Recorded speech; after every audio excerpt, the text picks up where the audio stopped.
Welcome to another video from Cardboard East. My name's Jay. I play board games from Asia and share what I find with all of you. Today we're going to take a deeper look into the cosmos. But first, I do want to mention happy Trick-tacuary to everybody. In case you didn't know, Cardboard East, the Board Game Garden, Taylor's Trick-taking Table, and the Board Game Geek podcast are working together, creating lots of content this month for trick-taking games. If you want to see more videos about the latest trick-taking games coming from Asia, well then make sure to click on the link below and you can check out this playlist. On to the cosmos! Here we see a partial breakup of the deck. Here is the trump suit 1 through 8. This is the collapsar, or the collapsed star. Here is the break card, because just like hearts, no one can lead with a trump suit until it is broken, or first initially played off suit. Once that's done, this card will flip over, letting everyone know that it has broken, and then from that point on, players can lead with trump. Here you can see the suit makeup. Now this is the trump suit, it's its own suit. There are 4 other suits.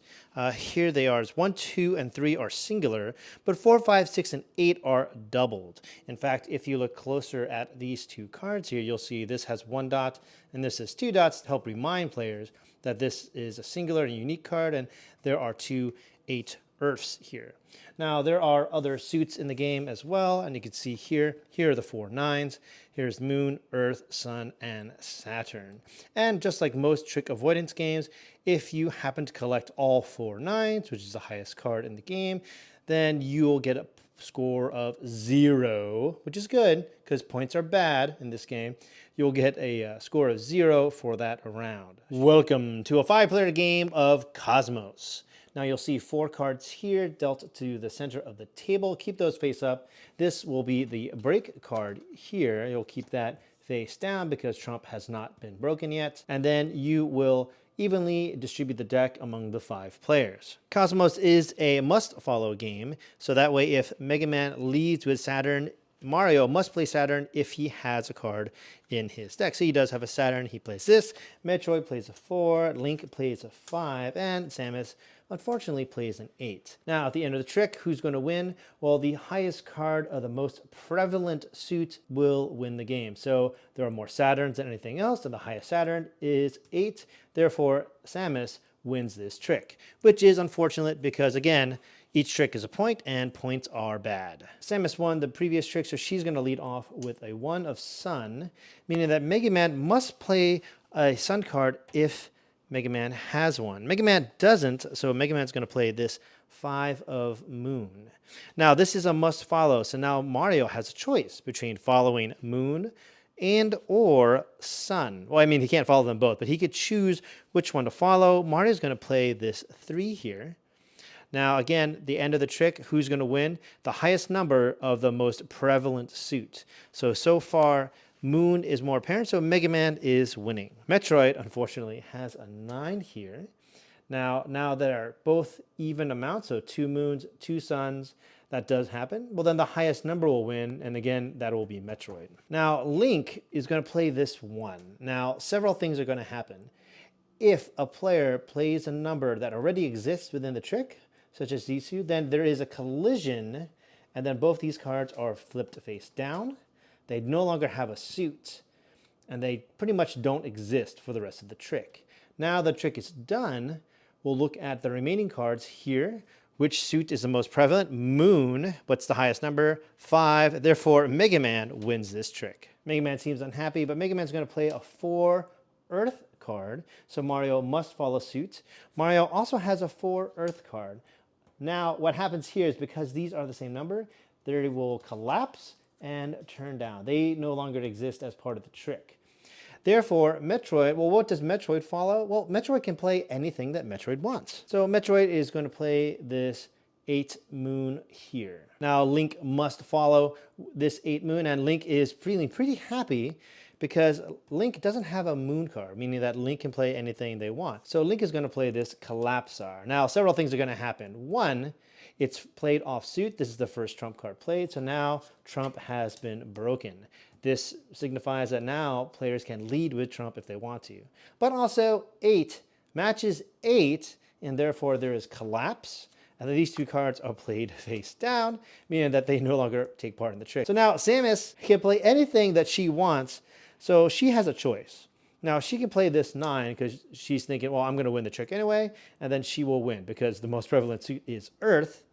And well, that's the highest card of the only one, so Samus is going to win. But Samus sees this center row, and Samus decides to play this 2. Now, this 2 being the lone card left in a 3 or 5 player game, you'll play with these. In a 4 and 6, you won't. But she plays this 2. This 2 matches that 2. Therefore, another collapse occurs. Now, this is what's called a big bang. Now, when a big bang happens, the player who led the trick wins the trick. So, unfortunately for Mega Man, all these cards come back to him. So Mega Man now has 2 points, and again, points bad. Mega Man feels pretty excited that the trump suit has been broken, so Mega Man is going to lead off with this 3.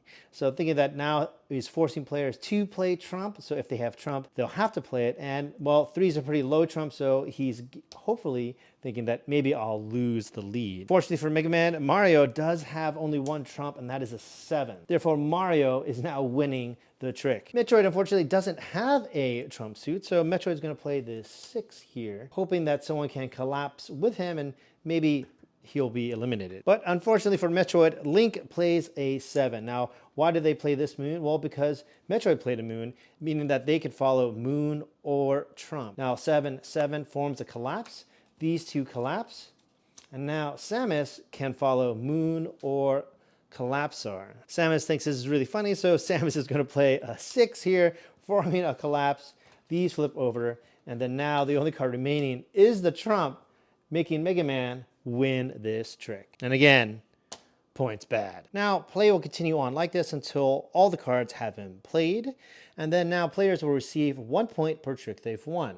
And again, points are bad. Now, Mega Man does have a lot of tricks, but Mega Man was very fortunate in that Mega Man collected all 4 9s. Mega Man shot the moon, therefore all his tricks count as 0, so it's as if he won 0 tricks. Go Mega Man. Now, play will continue on like this until a 3, 4, 5, 6 player game. A player has 20, 15, 12, or 10 or more points. That means that this will be the final hand, and then the player with the lowest score wins Cosmos. So first and foremost, I need to say that not many trick-taking games do well at 6 players, but Cosmos does it really, really well. In fact, I'll even go a step further and say that Cosmos plays well 3, 4, 5, and 6 at all player counts. Now that does come with a caveat. With 3 players, you have a hand of 20 cards, which is a lot to manage, but it does go by at a fast clip. Now, at the odd player counts 3 and 5, as opposed to 4 and 6, you do have the center cards that you're playing off of, and those I find to be a little bit more interesting than the 4 and 6 player counts, simply because it gives the players a little bit more decision space in how they play the game. I just prefer playing at the 5 player count, so that way I do have access to that center row of cards, and that puts that hammer position, the person to last play the card, into the trick in a very interesting space and a chance to kind of save cards from their hand just to trigger a collision at the end of the trick. Now, the box says it does play in 30 minutes, and I would say that's about right. It doesn't really outstay its welcome. It is simply just a deck of cards. And that, to me, is perfect. Because then you can put all the focus just into the cards, and the quality of the cards is really nice. It does shuffle extremely well. It feels nice on the hands. It's good quality cards. Now, this may be a prototype, so I'm not sure what the finished version is going to look like, because it could change from now until then. So as far as components are concerned, I'm extremely happy. I really love the clean look of the cards. I love how easy it is to read, and it is colorblind friendly with the icons. That being said, I know some players will feel uncomfortable with the fact that there's no bleed around the corners or on the sides, so that way they feel that, oh, the cards will get marked for whatever reason. I never count cards that way, and I don't find it to be that big of a deal. But I know there are gamers out there who just feel that intensely about their cards. The only problem that I have, component-wise with the game, is the break card. Now, because it has this back and you're supposed to play this like this, depending on where you put it on the table, it can get confused from cards that are played into the trick. And I would have preferred if they simply just added a different back to the card. So usually when I play, I have a house variant where we just put this up front because it's very loud and bright. And then once it's broken, this just goes away. Like once Trump is broken, this just goes away, and it's just a little bit easier that way because this doesn't stand out on the table as a nice warning that Trump hasn't been broken yet. Take that for what you will. Trick avoidance. Not many people care for trick avoidance. Some people love it, like me. I grew up on hearts, so I actually really, really love trick avoidance. Just be aware that this isn't necessarily a trick taking game, and it's more of a trick avoidance game. Now, the wrinkles that it has in that design are pretty interesting. I really love the collision idea, and it works extremely well because like the numbers 4 through 8 are all doubled. So when you want to lose a trick, you're tempted to kind of go off with like the 1, 2s, or 3s. But what happens is that if you end up playing a mid-range card, well, that can collide with someone else and just go away. And then you being left with like that 1 or 2 could maybe win the trick if you're playing with the odd player count. So there's that weird trade-off there. Also, playing into the collisions is really fun. And the unexpected benefit that I saw with the collisions where the cards are just being removed from the trick is the hammer position isn't necessarily the best position to be in. Now that's more of a thing of the odd player counts where maybe I play a 1, players 2 and 3 collide, and then I naturally win the trick. Or if I play a 1 and then players 2, 3, 4, and 5 all collide, and then I'm left